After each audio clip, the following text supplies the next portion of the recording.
కథానాయికగా నాగచైతన్యకు కాబోయే భార్య శోభితా ధూళిపాల కెరీర్ లో హిట్స్ అండ్ ఫ్లాప్ సినిమాలేంటో ఈ వీడియోలో తెలుసుకుందాం. అడవిశేషు గూఢచారి సినిమాతో శోభితా ధూళిపాల తెలుగు తెరకు పరిచయం అయింది. ఆ సినిమా హిట్ అయింది. వసూళ్లతో పాటు ఆమెకు మంచి పేరు తెచ్చింది ఈ సినిమా. గూఢచారికి ముందు హిందీలో 3 సినిమాలు చేయగా మొదటి సినిమా రమణ్ రాఘవ్ 2.0లో నటించి విమర్శకుల ప్రశంసలు అందుకుంది.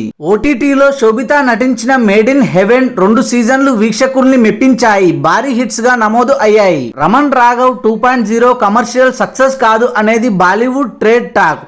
షెఫ్, కాలాకండి సినిమాలు ఫ్లాప్స్ గా నిలిచాయి. గూఢచారి తర్వాత శోభితా నటించిన తెలుగు సినిమా మేజర్. అది పాన్ ఇండియా హిట్ గా నిలిచింది. తమిళ సినిమా పొన్నియిన్ సెల్వన్ లో శోభితా ధూళిపాల నటన ప్రేక్షకుల్ని మెప్పించింది. శోభితా ధూళిపాల ప్రయాణంలో మలయాళ సినిమా దుల్కర్ సల్మాన్ కురూప్ భారీ హిట్ గా నిలిచింది. దేవ్ పటేల్ మంకీ మ్యాన్ తో శోభితా హాలీవుడ్ కు ఇంట్రడ్యూస్ అయ్యింది. దానికి మంచి వసూళ్లు వచ్చాయి. Hindi cinema the body Sobhita career లో డిజాస్టర్ గా నిలిచింది. శోభితా నటించిన bard of blood, the night manager web series లకు మిక్స్డ్ రెస్పాన్స్ వచ్చింది. Thanks for watching this video. For more interesting videos please do subscribe.